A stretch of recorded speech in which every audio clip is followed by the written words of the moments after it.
Bidding the good and forbidding the evil. The author said eradicating forbidden doings is a communal obligation, according to the consensus of the Muslim scholars. Because of the authentic hadith in Muslim, من رأى منكم منكرا فليغيره بيده. Whoever among you saw, meaning knew of, a munkar, something forbidden or objectionable, let him change it by his hand. فَإِن لَمْ يَسْتَطِعْ فَبِلِسَانِهِ. If unable, then by his tongue. فَإِن لَمْ يَسْتَطِعْ فَبِقَلْبِهِ. If unable, then let him hate it by his heart. وَذَلِكَ أَضْعَفُ الْإِيمَانِ. And that is the weakest of faith. The people of understanding know that the worst forbidden thing and most obligatory to eradicate is blasphemy. For this obligation of bidding the good and forbidding the evil, the Imams before Al-Ash'ari and Al-Maturidi and after never stopped objecting to the people of deviant beliefs. Like the Mu'tazila, the Mushabbiha, and others, which those two in particular are the most dangerous factions. Ibn Umar refuted the Qadariyah, deniers of destiny, or those who believe that they make their own destiny, as well as Ibn Abbas, who also refuted the Khawarij who believe that if you commit a sin, you're a kafir. Some said if you commit a major sin, you're a kafir. Ali refuted the Khawarij. We have some of those stories, but we won't go into them for now. And he refuted an atheist. And he refuted anthropomorphic Jews, Jews, who are mushabbiha, likeners. When one of his companions came to him at his headquarters and said, "Oh, Prince of the Believers, there are 40 Jews at the door." He said, "I will take care of them." And then he talked to them. Among the Tabi'un, the followers of the companions, Umar ibn Abdul Aziz wrote against the Qadariyah, the destiny deniers. And also Rabi'ah al-Ra'i and Al-Hasan al-Basri and Al-Hasan ibn Muhammad ibn al-Hanafiyyah, they all refuted the Mu'tazila. Get familiar with those names so that when I read them, it's not just words you're hearing, so that those names mean something to you. Umar bin Abdul Aziz, very important person. He was a mujtahid. He was a caliph, a guided, pious caliph.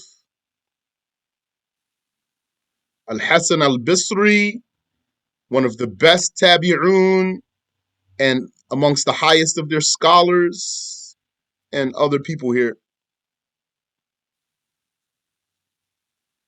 Among the scholars who busied themselves with this knowledge of kalam, this theological knowledge by which we refute people as part of our duty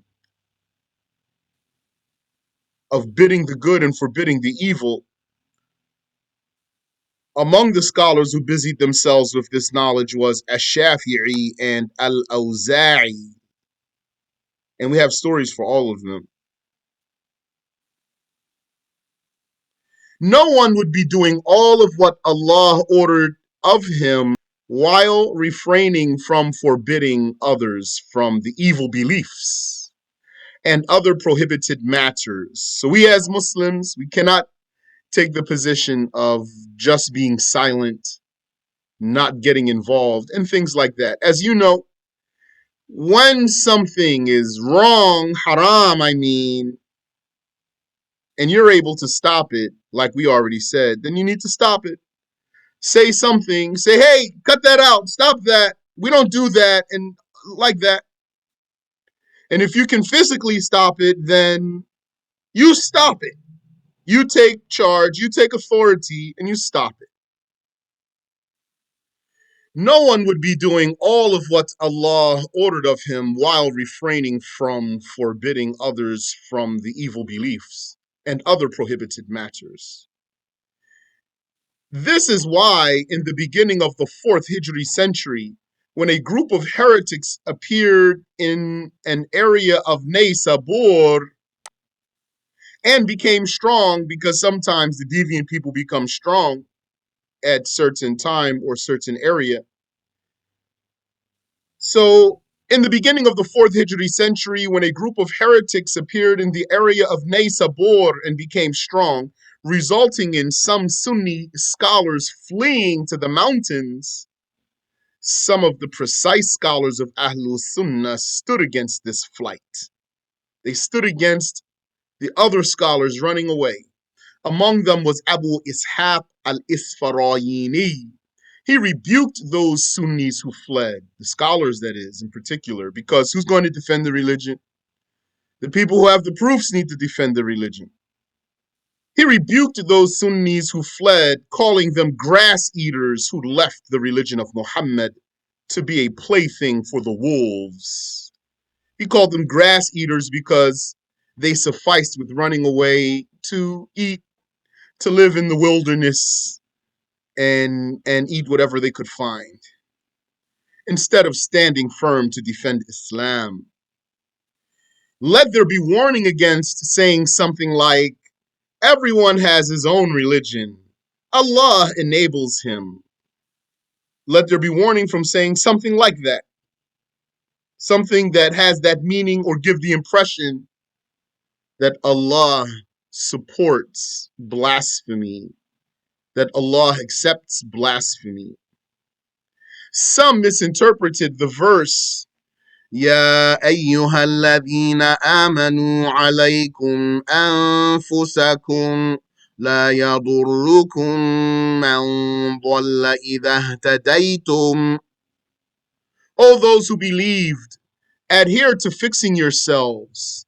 Those who were misguided will not harm you in your religion if you are guided, if you are obedient to Allah and ordering the good and forbidding the evil. So some people, they misunderstood this. Alaykum anfusakum, adhere to fixing yourselves. They thought it meant mind your own business. And that's not what it means, of course. They say it means, oh believers, take care of yourselves. Those who are misguided will not harm you if you are guided. However, Imam Ahmad narrated in his Musnad from Abu Bakr as-Siddiq that he said, the people certainly recite this verse out of context. I heard the Messenger of Allah sallallahu alayhi wasallam saying, إن الناس إذا رأوا المنكر ولم يأخذوا على يدي من يفعله أوشك أن يعمهم الله بعقاب منه قبل أن يموتوا. Certainly, if the people saw, meaning knew of, the munkar, the forbidden matter, the objectionable thing, and do not take the one who does it by his hands, they don't stop him from that, then they are on the verge of a communal torture from Allah before they die. Our Sheikh said in the summary, I'll just read the English here. Section: obligatory on every accountable person is the execution of what God obligated one to do, and obligatory on him is to execute it as God commanded, such as satisfying its integrals and conditions and avoiding its invalidators. And obligatory upon one is commanding whomever he sees leaving out any of these obligations or performing them incorrectly to perform them correctly, commanding him to perform them correctly. And obligatory on one is forcing that other to be compliant if able. If not, then obligatory upon him is denouncing that incorrect performance in one's heart when unable to impose or command its change.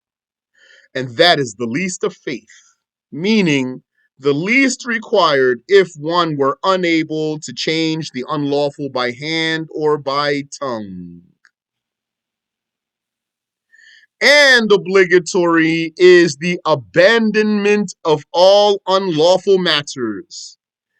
And obligatory is forbidding whoever commits them and forcing him not to commit them if able to do so. Or else one must object to that in one's own heart. The unlawful is what God has threatened its committer with punishment and promised its avoider with reward, and the obligatory is its opposite. وَسُبْحَانَ اللَّهِ وَبِحَمْدِهِ